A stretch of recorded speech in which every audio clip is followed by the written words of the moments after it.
ಪೊಲೀಸರು ಅಂದ್ರೆ ಅವರು ಯಾವಾಗ್ಲೂ ಸ್ಟ್ರಿಕ್ಟ್ ಆಗಿರ್ತಾರೆ, ಅಪರಾಧಗಳನ್ನ ತಡೆಯೋದೇ ಅವರ ಕೆಲಸ ಅಂತ ಅನ್ಕೊಂಡಿರ್ತೀವಿ. ಆದ್ರೆ ಪೊಲೀಸರೇ ಹೇಗೆಲ್ಲ ವರ್ತನೆ ಮಾಡ್ತಾರೆ, ಕಾನೂನುಗಳನ್ನ ಲೆಕ್ಕಕ್ಕೆ ಇಟ್ಕೊಳ್ದೆ ಏನೆಲ್ಲ ಹುಚ್ಚಾಟಗಳನ್ನ ಮಾಡ್ತಾರೆ ಅನ್ನೋದನ್ನ ಇವತ್ತು ಈ ವಿಡಿಯೋದಲ್ಲಿ ತೋರಿಸ್ತಿದ್ದೀನಿ. ಒಬ್ಬೊಬ್ಬರದು ಒಂದೊಂದರ ಸ್ಟೋರಿಗಳಿದೆ, ಆದ್ರಿಂದ ಈ ವಿಡಿಯೋನ ಕೊನೆವರೆಗೂ ನೋಡಿ. ಈ ವಿಡಿಯೋದಲ್ಲಿ ನೋಡಿದ್ರೆ ಮಹಿಳಾ ಪೊಲೀಸ್ ಸಿಬ್ಬಂದಿಯೊಬ್ರು ಮದ್ಯವನ್ನ ಸೇವಿಸಿ ಕಾರಿನಲ್ಲಿ ಕುಳಿತುಕೊಂಡು ಮದ್ಯದ ಅಮಲಿನಲ್ಲಿ ನಾನು ಬೇರೆ ಲೋಕದಲ್ಲೇ ಇದ್ದೇನೇನೋ ಅನ್ನೋ ತರ ಆ ಮಹಿಳಾ ಪೊಲೀಸ್ ತಾನೊಬ್ಳು ಪೊಲೀಸ್ ಅನ್ನೋದನ್ನ ಕೂಡ ಮರ್ತು ಕುಡಿದ ಮತ್ತಿನಲ್ಲಿ ತಡಪಡಿಸುತ್ತಿರುವಂತ ವಿಡಿಯೋ ವೈರಲ್ ಆಗಿತ್ತು. ಅದನ್ನ ಚಾಲಕನ ಸೀಟ್ ನಲ್ಲಿ ಇರುವಂತ ವ್ಯಕ್ತಿಯೊಬ್ರು ವಿಡಿಯೋ ಮಾಡ್ತಿದ್ರು. ಆ ಸಂದರ್ಭದಲ್ಲಿ ಆ ಮಹಿಳೆ ಮದ್ಯದ ಅಮಲಿನಲ್ಲಿರುವಂತೆ ಕಾಣಿಸ್ತಾರೆ. ಆತ ವಿಡಿಯೋ ಮಾಡ್ತಿದ್ದಾನೆ ಅನ್ನೋದು ಗೊತ್ತಾದ್ಮೇಲೆ ಆಕೆ ತನ್ನ ಮುಖವನ್ನ ಕೈಯಿಂದ ಮುಚ್ಕೊಳ್ತಾಳೆ. ಅದಾದ್ಮೇಲೆ ತಾನು ಮದ್ಯವನ್ನ ಕುಡಿದಿರೋದು ಅಷ್ಟೇ ಅಲ್ಲದೆ ಆ ವಿಡಿಯೋ ಮಾಡ್ತಿರುವಂತ ವ್ಯಕ್ತಿಗೂ ಕೂಡ ನೀನು ಸ್ವಲ್ಪ ಕುಡಿಯೋ ಅಂತ ಹೇಳ್ತಾಳೆ. ಅನಂತರ ಆಕೆ ಕುಡಿದಿರೋದು ಸಾಕಾಗಿಲ್ಲ ಅಂತ ಮತ್ತೆ ಗ್ಲಾಸ್ಗೆ ಎಣ್ಣೆಯನ್ನ ಸುರ್ಕೊಂಡು ಮತ್ತೆ ಕುಡಿದು ವಿಡಿಯೋ ಮಾಡ್ತಿರೋ ವ್ಯಕ್ತಿಯನ್ನ ನೋಡ್ತಾ ತೂಕಲಾಡ್ತಾಳೆ. ಆ ಮಹಿಳಾ ಪೊಲೀಸ್ ತಮಿಳುನಾಡು ಪೊಲೀಸ್ ಇಲಾಖೆಗೆ ಸೇರಿದವರು. ಅನಂತರ ಆ ಮಹಿಳೆಯನ್ನ SP ಶಕ್ತಿವೇಲ್ ಅವರು ಅಮಾನತುಗೊಳಿಸ್ತಾರೆ. ಮತ್ತೆ ಉತ್ತರ ಪ್ರದೇಶದಲ್ಲಿರುವ ಕಬೀರ್ ನಗರ ಪೊಲೀಸ್ ಠಾಣೆಗೆ ಆ ರಾಜ್ಯದ DIG RK ಭಾರದ್ವಾಜ್ ಅವರು ಪರಿಶೀಲನೆಗೆ ಅಂತ ಬಂದಿರ್ತಾರೆ. ಅಲ್ಲಿಗೆ ಬಂದಂತ ಅವರು ಅಲ್ಲಿದ್ದ ಒಬ್ಬ SI ಯನ್ನ ಕರೆದು ಒಂದು ಗುಂಡನ್ನ ನೀಡಿ ಅದನ್ನ ಲೋಡ್ ಮಾಡೋದಿಕ್ಕೆ ಹೇಳ್ತಾರೆ. ಆಮೇಲೆ ನಡೆದಂತ ಘಟನೆಯೇ ವಿಚಿತ್ರವಾಗಿತ್ತು. ಆ SI ಗುಂಡನ್ನ ತೆಗೆದುಕೊಂಡು ಅದನ್ನ ಬಂದೂಕಿನ ಮುಂಭಾಗದಿಂದ ಹಾಕ್ತಾರೆ. ಇದನ್ನ ನೋಡಿದಂತ ಅಲ್ಲಿದ್ದಂತ ಎಲ್ರೂ ನಗೋದಕ್ಕೆ ಶುರು ಮಾಡ್ತಾರೆ. ಅಷ್ಟೇ ಅಲ್ಲ, ಆ ಗುಂಡನ್ನ ಅಲ್ಲಿಯೇ ಲೋಡ್ ಮಾಡೋದಕ್ಕೆ ಕೂಡ ಪ್ರಯತ್ನ ಪಡ್ತಾರೆ. ಇದನ್ನ ನೋಡಿ ಶಾಕ್ ಆದಂತ DIG ಬಂದೂಕು ತಪ್ಪಾಗಿ ಸಿಡಿದು ಯಾರಿಗಾದ್ರೂ ಅಪಾಯವಾಗಬಹುದು ಎಂಬ ಕಾರಣಕ್ಕೆ ತಕ್ಷಣ ಆ SI ಯನ್ನ ತಡೀತಾರೆ. ಇದು ಆ ಒಬ್ಬ SIಗೆ ಮಾತ್ರವಲ್ಲ, ಆ ಪೊಲೀಸ್ ಠಾಣೆಯಲ್ಲಿದ್ದಂತ ಹಲವರಿಗೆ ಬಂದೂಕನ್ನ ಸರಿಯಾಗಿ ಹೇಗೆ ನಿರ್ವಹಿಸಬೇಕು ಅನ್ನೋದೇ ಗೊತ್ತಿರಲಿಲ್ಲ. ಈ ವಿಡಿಯೋ ಸಾಮಾಜಿಕ ಜಾಲತಾಣಗಳಲ್ಲಿ ಭಾರಿ ವೈರಲ್ ಆಗಿತ್ತು.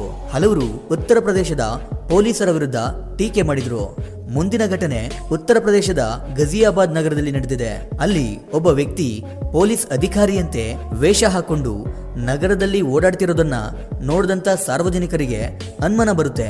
ಆಗ ಅವರು ಹತ್ತಿರದ ಪೊಲೀಸ್ ಠಾಣೆಗೆ ಮಾಹಿತಿ ಕೊಡ್ತಾರೆ.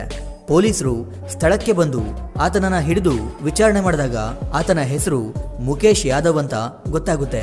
ಆತ ಪೊಲೀಸ್ ವೇಷವನ್ನ ಹಾಕೊಂಡು ರಸ್ತೆಯಲ್ಲಿ ಹೋಗ್ತಿದ್ದಂತ ವಾಹನಗಳನ್ನ ನಿಲ್ಲಿಸಿ ಜನರಿಂದ ಹಣ ವಸೂಲಿ ಮಾಡ್ತಿದ್ದ ಅನ್ನೋದು ವಿಚಾರಣೆಯಲ್ಲಿ ಗೊತ್ತಾಗುತ್ತೆ. ಆತನ ಸುಮಾರು 150 kg ತೂಕದ ದೊಡ್ಡ ದೇಹವೇ ಸಾರ್ವಜನಿಕರಿಗೆ ಅನುಮಾನ ಬರೋದಕ್ಕೆ ಪ್ರಮುಖ ಕಾರಣವಾಗಿತ್ತು ಅಂತ ಆ ವಿಡಿಯೋದಲ್ಲಿ ಹೇಳಲಾಗಿದೆ. ಸಾಮಾನ್ಯವಾಗಿ ಪೊಲೀಸರು ಬಸ್ಸು, ಕಾರು, ಲಾರಿ, ಬೈಕು ಮುಂತಾದ ವಾಹನಗಳನ್ನ ನಿಲ್ಲಿಸಿ ದಂಡ ಹಾಕ್ತಾರೆ. ಆದ್ರೆ ವಿಲ್ಲುಪುರಂನಲ್ಲಿ ನಡೆದಂತ ಒಂದು ವಿಚಿತ್ರ ಘಟನೆ ಇದ್ದಕ್ಕಿದ್ದಂತೆ ಸ್ವಲ್ಪ ಭಿನ್ನವಾಗಿದೆ. ಅಲ್ಲಿ ಒಬ್ಬ ಪೊಲೀಸ್ ಸಿಬ್ಬಂದಿ ರಸ್ತೆಯಲ್ಲಿ ಹೋಗುತ್ತಿದ್ದಂತ ಚಿಕ್ಕ ಹುಡುಗನ ಸೈಕಲ್ ಅನ್ನ ನಿಲ್ಲಿಸಿ ಅದನ್ನ ಲಾಕ್ ಮಾಡಿ ಆ ಹುಡುಗನಿಗೆ ದಂಡ ಹಾಕ್ತಾರೆ. ಅಷ್ಟೇ ಅಲ್ಲದೆ ಸೈಕಲ್ ಅನ್ನ ರಸ್ತೆಯ ಬದಿಗೆ ನಿಲ್ಲಿಸಿ ಸೈಕಲ್ ಓಡಿಸೋದಿಕ್ಕೆ ಲೈಸೆನ್ಸ್ ಇದೆಯಾ ಅಂತಾನೂ ಕೂಡ ಕೇಳ್ತಾರೆ. ಲೈಸೆನ್ಸ್ ಇಲ್ಲ ಅಂತ ಗೊತ್ತಾದ್ಮೇಲೆ ದಂಡ ಹಾಕ್ತಾರೆ. ಇದನ್ನ ನೋಡಿದಾಗ ನಗ್ಬೇಕೋ ಅಥವಾ ಕೋಪಗೊಳ್ಬೇಕೋ ಅನ್ನೋದೇ ಗೊತ್ತಾಗಲ್ಲ. ಮುಂದಿನ ಘಟನೆ ಮತ್ತೊಂದು ನಕಲಿ ಪೊಲೀಸ್ ಪ್ರಕರಣಕ್ಕೆ ಸಂಬಂಧಪಟ್ಟಿದ್ದು. ಸ್ಕಾರ್ಪಿಯೋ ಕಾರ್ನಲ್ಲಿ ವೇಗವಾಗಿ ಹೋಗ್ತಿದ್ದ ಒಬ್ಬ ವ್ಯಕ್ತಿಯನ್ನ ಪೊಲೀಸರು ಆ ಕಾರಿನ ಸಮೇತವಾಗಿ ಹಿಡಿತಾರೆ. ನಂತರ ಆತನ ಫೋಟೋವನ್ನ ನ್ಯೂಸ್ನವರಿಗೂ ಕೂಡ ಕೊಡ್ತಾರೆ. ಇಲ್ಲಿ ಅಪರಾಧಿ ಯಾರು ಅಂತ ನೀವು ಕೇಳ್ಬೋದು. ಟೋಪಿ ಇಲ್ದೆ ಪೊಲೀಸ್ ಯೂನಿಫಾರ್ಮ್ ನಲ್ಲೇ ನಿಂತಿರುವಂತ ವ್ಯಕ್ತಿಯೇ ಆ ಅಪರಾಧಿ. ಸ್ಕಾರ್ಪಿಯೋ ಕಾರ್ನಲ್ಲಿ ಸೈರನ್ನ ಫಿಕ್ಸ್ ಮಾಡಿಕೊಂಡು ಪೊಲೀಸ್ ಯೂನಿಫಾರ್ಮ್ ಅನ್ನ ಹಾಕೊಂಡು ಸ್ಥಳೀಯವಾಗಿ ಜನರಿಂದ ಹಣ ವಸೂಲಿ ಮಾಡ್ತಿದ್ದ. ಈ ವಿಷಯ ತಿಳಿದಂತ ಸ್ಥಳೀಯ ಪೊಲೀಸರು ಆತನನ್ನ ಬಂಧಿಸ್ತಾರೆ. ಆತನನ್ನ ರಿಯಲ್ ಪೊಲೀಸರಿಂದ ಗುರುತಿಸೋದಕ್ಕೆ ತಲೆಯ ಮೇಲಿದ್ದಂತ ಟೋಪಿಯನ್ನ ತಗ್ಸಿ ನಿಲ್ಸಿದ್ದಾರೆ. ಮುಂದಿನ ಘಟನೆ ಪಂಜಾಬ್ಗೆ ಸಂಬಂಧಪಟ್ಟಿದ್ದು. ಅಲ್ಲಿ ಒಬ್ಬ ಪೊಲೀಸ್ ಸಿಬ್ಬಂದಿ ಕರ್ತವ್ಯದ ಸಮಯದಲ್ಲಿ ಮದ್ಯವನ್ನ ಸೇವಿಸೋದನ್ನ ಮೇಲಾಧಿಕಾರಿಯೊಬ್ರು ಗಮನಿಸ್ತಾರೆ. ಆದ್ರೆ ಆ ಪೊಲೀಸ್ ಸಿಬ್ಬಂದಿ ಅದನ್ನ ಒಪ್ಪಿಕೊಳ್ಳದೆ ಸಮರ್ಥನೆ ಮಾಡ್ಕೊಳ್ಳೋದಕ್ಕೆ ಪ್ರಯತ್ನ ಪಡ್ತಾರೆ. ಆಗ ಮೇಲಾಧಿಕಾರಿ ಎಲ್ಲರ ಮುಂದೆ ಅವರನ್ನ ಪರೇಡ್ ಮಾಡಿಸ್ತಾರೆ.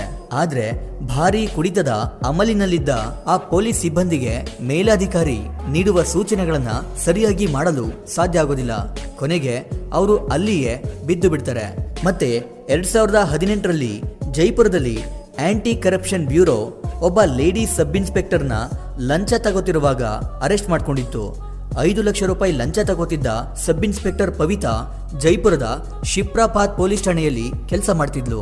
ಆಕೆ ಒಬ್ಬ ಬಿಸ್ನೆಸ್ ಮೆನ್ ನಿಂದ 50 ಲಕ್ಷದ ಲಂಚ ಕೇಳಿದ್ರು ಮತ್ತು 45 ಲಕ್ಷಕ್ಕೆ ಡೀಲ್ ಫೈನಲ್ ಆಗಿತ್ತು. ಆದ್ರಿಂದ ಮುಂಚಿತವಾಗಿ 5 ಲಕ್ಷ ರೂಪಾಯಿ ಲಂಚ ತೆಗೆದುಕೊಳ್ಳುವಾಗ ಅದು ಎಸಿಪಿಗಳ ಕಣ್ಣಿಗೆ ಬಿದ್ದಿತ್ತು. ಪವಿತಾಗೆ ಜಾಸ್ತಿ ವಯಸ್ಸೇನೂ ಆಗಿರಲಿಲ್ಲ ಮತ್ತು ಕೆಲಸಕ್ಕೆ ಸೇರ್ಕೊಂಡು ಕೂಡ ಜಾಸ್ತಿ ವರ್ಷಗಳು ಆಗಿರಲಿಲ್ಲ. ಆದ್ರೆ ಹೀಗಿರುವಾಗ ಆಕೆ ಸ್ಟಾರ್ಟಿಂಗ್ ನಲ್ಲೇ ಲಂಚವನ್ನ ತೆಗೆದುಕೊಳ್ಳೋದಕ್ಕೆ ಹೋಗಿ ಸಿಕ್ಕಿ ಬಿದ್ದಿದ್ಲು. ಮುಂದಿನ ಘಟನೆ ಉತ್ತರ ಭಾರತಕ್ಕೆ ಸಂಬಂಧಪಟ್ಟಿದ್ದು. ಒಬ್ಬ ಪೊಲೀಸ್ ಸಿಬ್ಬಂದಿ ಅತಿಯಾಗಿ ಮದ್ಯವನ್ನ ಸೇವಿಸಿ ಅದರ ಅಮಲಿನಲ್ಲಿ ತನ್ನ ಪೊಲೀಸ್ ಠಾಣೆಯ ಬದಲು ಬೇರೆ ಪೊಲೀಸ್ ಠಾಣೆಗೆ ಹೋಗ್ಬಿಟ್ಟಿದ್ರು. ಅಲ್ಲಿ ಇದ್ದವರು ನೀವು ಯಾವ ಠಾಣೆಗೆ ಸೇರಿದವರು ಅಂತ ಕೇಳಿದಾಗ ತಾನು ಕೆಲಸ ಮಾಡುವಂತ ಪೊಲೀಸ್ ಠಾಣೆಯ ಹೆಸರನ್ನು ಕೂಡ ಸರಿಯಾಗಿ ಹೇಳೋದಕ್ಕೆ ಅವ್ರಿಗೆ ಸಾಧ್ಯವಾಗ್ಲಿಲ್ಲ. ಕೊನೆಗೆ ಮದ್ಯದ ಅಮಲು ಹೆಚ್ಚಾಗಿ ಅವರು ನೆಲದ ಮೇಲೆ ತಲೆ ಕೆಳಗಾಗಿ ಬಿದ್ದು ಬಿಡ್ತಾರೆ. ಸಾಮಾನ್ಯ ಜನರು ಕುಡಿದು ಗಲಾಟೆ ಮಾಡಿದ್ರೆ ಒಂದು ರೀತಿಯಲ್ಲಿ ಅರ್ಥ ಮಾಡ್ಕೊಳ್ಬಹುದು, ಆದ್ರೆ ಪೊಲೀಸರೇ ಈ ರೀತಿ ವರ್ತಿಸಿದ್ರೆ ಅವರನ್ನ ಯಾರು ಪ್ರಶ್ನಿಸಬೇಕು ಎಂಬ ಪರಿಸ್ಥಿತಿ ಎದುರಾಗುತ್ತೆ. ನಂತರ ಈ ಘಟನೆ ಉತ್ತರ ಪ್ರದೇಶದ ಲಖೀಂಪುರ ಜಿಲ್ಲೆಯದ್ದು.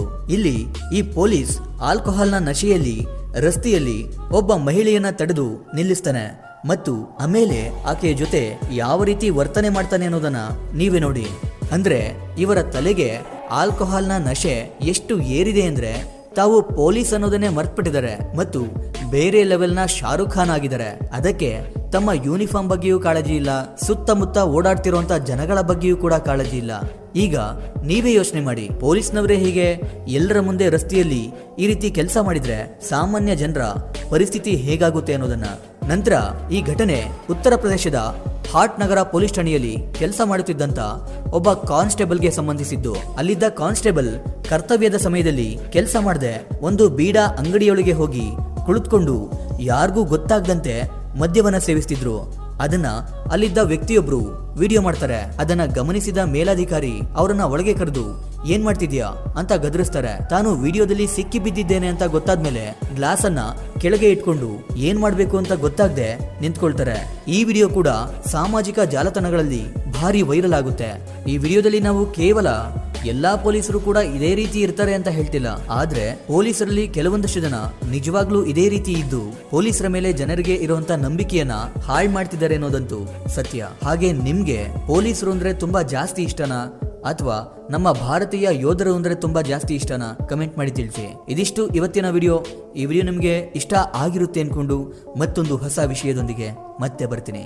ಕೊನೆಗೆ ನನ್ನ ಈ ಶ್ರಮಕ್ಕೆ ನಿಮ್ಮಿಂದ ಬಯಸೋದು ಕೇವಲ ಒಂದು ಮೆಚ್ಚುಗೆಯನ್ನು ಮಾತ್ರ. Anyway, thank you for watching. Yeah,